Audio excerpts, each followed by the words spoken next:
Hello friends, ನಾನಿವತ್ತು ರಂಜಾನ್ ಸೀರೀಸಲ್ಲಿ ಇಫ್ತಿಯಾರಿಗೆ ಅಂತ ಹೇಳಿ ಸ್ವೀಟ್ ಮಾಡೋಣ ಅಂತ ಮೈಂಡಿಗೆ ಬಂತು. ಸೊ ಹಾಗಾಗಿ ಮನೇಲಿ ಮಿಲ್ಕ್ ಪೌಡರ್ ಇತ್ತು, ಅದರಿಂದ ಒಂದು ಕಾಲಾ ಜಾಮೂನ್ ರೆಸಿಪಿ ಮಾಡೋಣ ಅಂತ ಹೇಳಿ ಮಾಡಿದೆ. ಇದು ಬೇಗ ಕ್ವಿಕ್ಕಾಗುತ್ತೆ, ಹಾರ್ಡ್ಲಿ 15 ನಿಮಿಷ ಸಾಕು. ನೋಡ್ತಿರ್ಬೋದು ಎಷ್ಟು ಪರ್ಫೆಕ್ಟಾಗಿ ಬಂದಿದೆ, ಎಷ್ಟು ಜ್ಯೂಸಿ ಆಗಿದೆ, ಎಷ್ಟು ಫ್ಲಫಿ ಆಗಿದೆ ಅಂತ ಹೇಳಿ. ಅದ್ರ ಒಳಗಡೆ ತನಕ ನಮ್ಮದು ಸಕ್ಕರೆ ಪಾಕ ಏನಿದೆ ಅದು ಎಲ್ಲ ಎಷ್ಟು ಚೆನ್ನಾಗಾಗಿದೆ ಅಂಥೇಳಿ. ಹೌದು, ಅಂಗಡಿಗಿಂತನೂ ಜಾಸ್ತಿ ರುಚಿಯಾಗಿ, ಅದಕ್ಕಿಂತ ಜಾಸ್ತಿ ಟೇಸ್ಟಿಯಾಗಿ ಒಂದು ಮಿಲ್ಕ್ ಪೌಡರನ್ನು ಉಪಯೋಗಿಸ್ಕೊಂಡು ನಾವು ಈ ಕಾಲಾ ಜಾಮೂನ್ ರೆಸಿಪಿನ ಕೇವಲ 10 ನಿಮಿಷದಲ್ಲಿ ಮನೇಲಿ ಮಾಡ್ಬೋದು. ಬನ್ನಿ, ಅದರ ಟಿಪ್ಸ್ ಜೊತೆ ನಾನು ನಿಮಗೆ ಹೇಳ್ಕೊಡ್ತಾ ಇದ್ದೀನಿ ಮಾಡೋದು ಹೇಗೆ ಅಂತ. ನಾನು ಇಲ್ಲಿ 1.5 ಕಪ್ಪಷ್ಟು ಹಾಲು ಪೌಡರ್ನ ತೊಗೊತಾ ಇದ್ದೀನಿ. ನಾನು ಸ್ವೀಟಾಗಿರೋ ಹಾಲು ಪೌಡರ್ ತೊಗೊಂಡಿದ್ದೆ. ನಿಮ್ಮ ಹಾಲು ಪೌಡರ್ ಏನು ಸ್ವೀಟ್ ಇಲ್ಲ ಅಂದರೆ 1 ಚಮಚದಷ್ಟು ಸಕ್ಕರೆ ಪೌಡರನ್ನು ಸೇರಿಸಿ. ಇದರಿಂದನೇ ನಮ್ಮದು ಜಾಮೂನುಗಳು ಕರೆದಾಗ ಕಪ್ಪಗಾಗೋದು. ಇವಾಗ 1 ಚಮಚದಷ್ಟು ತುಪ್ಪನೇ ಹಾಕಬೇಕು, ಎಣ್ಣೆಯಿಂದ ಕೆಲಸ ಆಗಲ್ಲ.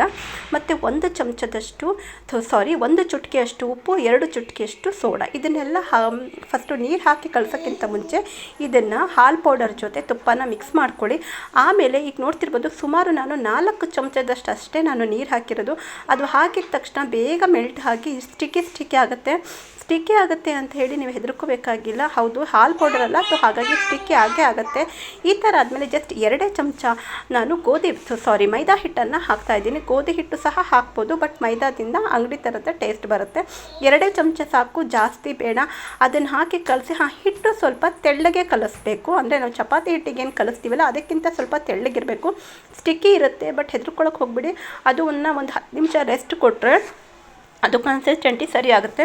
ಇವಾಗ ನಾನು 1.5 ಕಪ್ಪು ಮಿಲ್ಕ್ ಪೌಡರಿಗೆ 1 ಕಪ್ಪು ಸಕ್ಕರೆ, 1.5 ಕಪ್ಪಷ್ಟು ನೀರನ್ನು ಹಾಕ್ತಾಯಿದ್ದೀನಿ. ನಿಮಗೆ ಸ್ವೀಟ್ ಜಾಸ್ತಿ ಬೇಕು ಅಂದರೆ 1 ಕಪ್ಪು ಸಕ್ಕರೆಗೆ 1 ಕಪ್ಪಷ್ಟು ನೀರು ಹಾಕಿ ಸರಿಯಾಗಿರುತ್ತೆ. ನಾನು 2 ಏಲಕ್ಕಿನ ಈ ರೀತಿ ಬಾಯಿ ಓಪನ್ ಮಾಡಿ ಸಕ್ಕರೆ ಪಾಕದಲ್ಲಿ ಕುದಿಯಕ್ಕೆ ಬಿಡ್ತಾಯಿದ್ದೀನಿ. ಇದರಿಂದ ನಮಗೆ ಫ್ಲೇವರ್ ತುಂಬ ಚೆನ್ನಾಗಿ ಬರುತ್ತೆ. ಇದನ್ನೇನು ಜಾಸ್ತಿ 1 ಎಳೆ 2 ಎಳೆಷ್ಟು ಮಾಡ್ಕೊಳ್ಳೋದೇನು ಬೇಕಾಗಿಲ್ಲ. ಜಸ್ಟ್ ಪಾಕ ಸ್ವಲ್ಪ ಸ್ಟಿಕ್ಕಿ ಆಗುತ್ತೆ. ಒಂದು 5 ನಿಮಿಷ ಕುದಿಸಿ ಫ್ಲೇಮ್ ಆಫ್ ಮಾಡಿದ್ರೆ ನಮ್ಮದು ಸಕ್ಕರೆ ಪಾಕ ರೆಡಿ ಆಗುತ್ತೆ. ಇವಾಗ ನೋಡಿ, ಹಿಟ್ಟು ಒಂದು 10 ನಿಮಿಷ ರೆಸ್ಟ್ ಆಗಿದೆ. ಇವಾಗ ಎಷ್ಟು ಫ್ಲಫಿ, ಎಷ್ಟು ಚೆನ್ನಾಗಿರುತ್ತೆ. ಸ್ವಲ್ಪ ಮೆತ್ತಗೆ ಇರಬೇಕು. ಅದನ್ನು ನಮಗೆ ಯಾವ ರೀತಿ ಬೇಕು ಆ ರೀತಿ ಉಂಡೆಗಳ ಮಾಡಿಕೊಂಡು ನೀಟಾಗಿ ಅದು ಸೈಡಲ್ಲಿ ತೆಗೆದಿಟ್ಕೊಂಡ್ರೆ ಮುಗೀತು. ಜಸ್ಟ್ 10 ನಿಮಿಷದಲ್ಲೇ ರೆಡಿ ಆಗುತ್ತೆ, ಜಾಸ್ತಿ ಟೈಮ್ ಇಲ್ಲ ನೋಡಿ.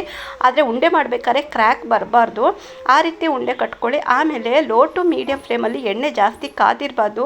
ಒಂದು ಉಗುರು ಬೆಚ್ಚಗಾಗಿರುತ್ತಲ್ಲ, ಅದಕ್ಕಿಂತ ಸ್ವಲ್ಪ ಬಿಸಿ ಆಗಿರೋ ಎಣ್ಣೆಯಲ್ಲಿ ಇದನ್ನು ಹಾಕಿ ಸುಮಾರು 10 ನಿಮಿಷಗಳ ಕಾಲ ಲೋ ಟು ಮೀಡಿಯಮ್ ಫ್ಲೇಮಲ್ಲಿ ಅದನ್ನು ನೀಟಾಗಿ ತಿರುಗಿಸ್ತಾ ಕರೆದ್ರೆ ನಮ್ಮ ಕಾಲಾ ಜಾಮೂನ್ ರೆಡಿ ಆಗುತ್ತೆ. ನಿಮಗೆ ಬೇಕು ಅಂದರೆ ಇನ್ನೂ ಡಾರ್ಕ್ ಕಲರ್ ಕೂಡ ಮಾಡ್ಕೋಬೋದು, ಬಟ್ ನನಗಿಷ್ಟು ಸಾಕು ಅನ್ನಿಸ್ತು. ಸೊ ಹಾಗಾಗಿ ಅದನ್ನು ಸ್ವಲ್ಪ ಬಿಸಿ ಇದ್ದಾಗಲೇ ನಾವು ಸಕ್ಕರೆ ಪಾಕದಲ್ಲಿ ಹಾಕಬೇಕಾಗುತ್ತೆ. ಹೌದು, ಒಂದು ಹಾಕಿದ್ರೆ ನಮ್ಮದು ಮಾರ್ಕೆಟ್ಗಿಂತನೂ ತುಂಬ ರುಚಿಯಾಗಿರುವಂಥ ಟೇಸ್ಟಿಯಾಗಿರುವಂತಹ ಕಾಲಾ ಜಾಮೂನು ಮಿಲ್ಕ್ ಪೌಡರಲ್ಲಿ 10 ನಿಮಿಷದಲ್ಲಿ ರೆಡಿ ಆಗುತ್ತೆ.